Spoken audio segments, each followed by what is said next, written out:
You want to save money. You can't save money because you don't make a lot of money. So you think, all right, well, I'll cut spending. You find that you're still not really saving money. Well, what's the solution? Make more money. Hello, everybody. Welcome to Sober Stacker.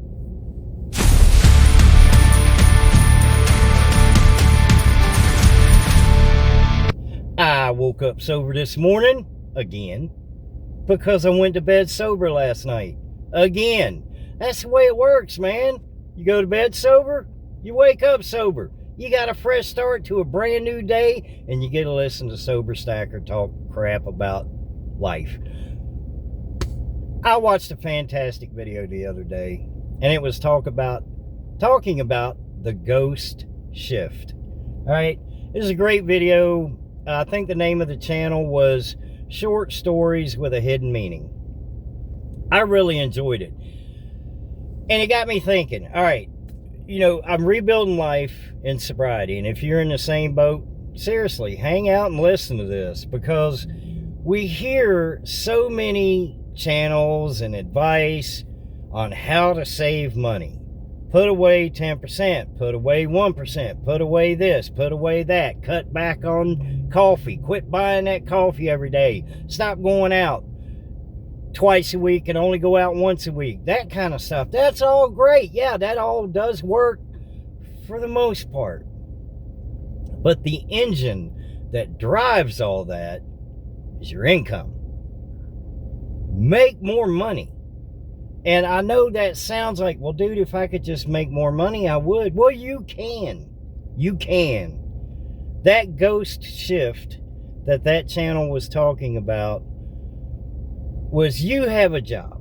I have a job. Hopefully you have a job. If you're in recovery and you've got clean and you got sober, that's kind of an important step, getting a job. That job, no matter how much you're making per hour, whether it's $12 an hour or $20 an hour, whatever it is, that is your base. That is your guaranteed, I get this money if I show up to work every day and work my full shift. I'm guaranteed to get that money. But then when we get off work and we go home and we have 16 hours or 14 hours or 12 hours, depending on what your shift is, that's free time. Now, I know we got to sleep, we got to eat, we got to relax. I'm not saying work 24 hours a day. Don't get me wrong. 2 hours. Take 2 hours, learn something new that you could possibly use to sell your time, bookkeeping, learn how to flip stuff on eBay. I did eBay. eBay was wonderful when I was doing it, but I don't have the room to do it anymore. I was flipping jeans. I would go out and buy a pair of jeans for $4 or $5, Wranglers and Lee, and then flip them on eBay for $20, $25. It was guaranteed. I mean, if they were in decent condition. I'm getting off topic here. My point is, you have that free time. And what do a lot of us do? And I am totally guilty of it. Before I got into learning about finances, I did the same thing. I was either flipping through YouTube, or I was watching a movie, or I was sleeping. I was doing absolutely nothing to earn a little bit extra money. Right now I have YouTube. YouTube does not pay me a lot of money. I get about $100 every 2 months. Now, they don't pay you until you reach that $100 mark. So I'm averaging about $50 a month, which means every 2 months I get a deposit from YouTube for anywhere from $100 to $110, depending on the views. And right now, you guys are not paying a whole lot. Woohoo! Hit the like button, man. Smash that like button and hit the hype. I appreciate it. Take some time to learn something new. Whether it's, maybe you're good at growing plants. Okay? Well, you don't have to do a video or sell a course on how to grow that plant, meaning the old cannabis. But obviously, if you're good at growing plants, you're good at horticulture.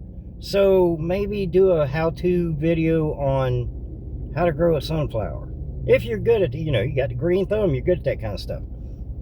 My point is, the engine that drives everything after that, the saving, the cutting, spending, the investing, the engine is increasing your income. I donate plasma twice a week. All those promotions are over with. I'm not getting $100 each time now, but twice a week I go donate plasma. I get $125. I gave myself a $125 a week raise by going and sitting in a chair watching YouTube and let somebody stick a big ass needle in my arm.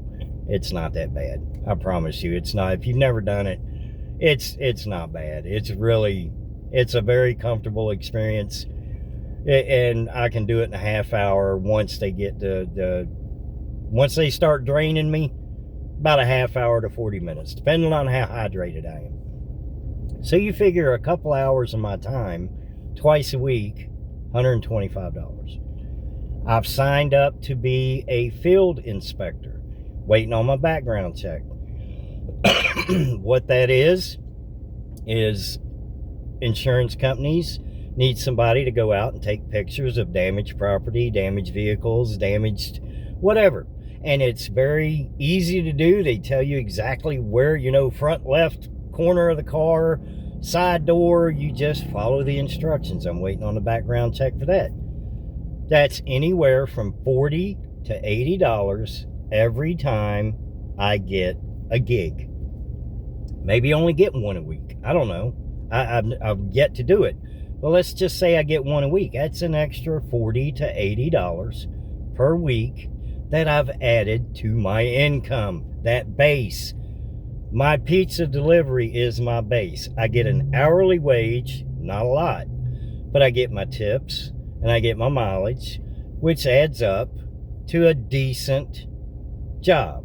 It's not a CEO $100,000 a year job, but it's also not minimum wage. That is my base. That is what I build on. Everything else is my time. It's money that I am buying, or it's time that I am selling myself that I don't owe to anybody else. I don't have to tell my boss, hey, I'm going to do this. No, this is my time, that ghost shift. I also take a little time each night to try to learn something about finance. Now, last night was just a basic beginner financial stuff, because I went back and kind of reviewed what I had learned so far for this video. And that's where, ChatGPT and my input there came up with this video idea. But I thought it was a fantastic idea, because that is absolute truth. Your income is the engine. You fine-tune that engine, you get that engine running good, everything else will fall into place. I'm not saying cutting spending is bad. No, absolutely. If you can cut your spending, cut it. I'm not saying investing is bad, saving money. I'm not saying that. I'm saying once you get that engine running at a good performance, those will be easier.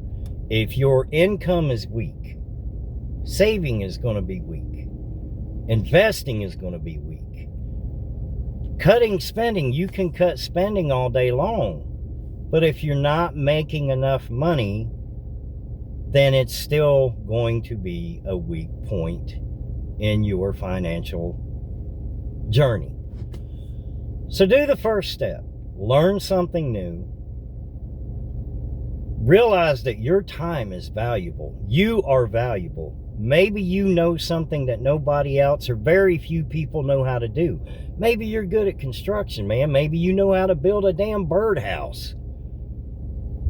Sell a course. This is how you build a birdhouse. You ain't got to actually build it. Just write down how to do it. There are so many ways for us to make extra income. I'm finding a little here and a little there, and trust me, it adds up. but you gotta start. You gotta quit playing the video games. You gotta quit watching the movies, at least for a couple hours. I'm not saying don't have a life, guys, but just invest in yourself for a couple hours a day. And I promise you, if you put some effort into it, it will pay off.